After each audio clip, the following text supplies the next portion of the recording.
जन्माष्टमी की आप लोगों को बहुत बहुत शुभकामनाएं। एक प्यारा सा सोहर गीत है, आप लोग सुनिए। कौने बना बोलेली कोयाली आहो कवाने बान मोरवा हो, कवाने बान मोरवा नु हो मोरे रामा। कौने बान बोलेला सरसवा हो मालिया, उठे सोहर हो मालिया, उठे सोहर हो। वृंदावन बोलेली कोयाली आहो तो माथुरा में मोरवा हो, तो माथुरा में मोरवानु हो मोरे रामा।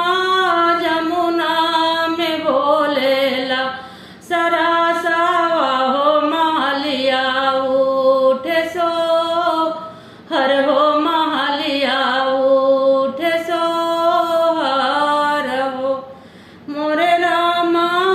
जमुना में बोलेला सरसवा हो मालिया, उठे सोहर हो मालिया, उठे सोहर हो।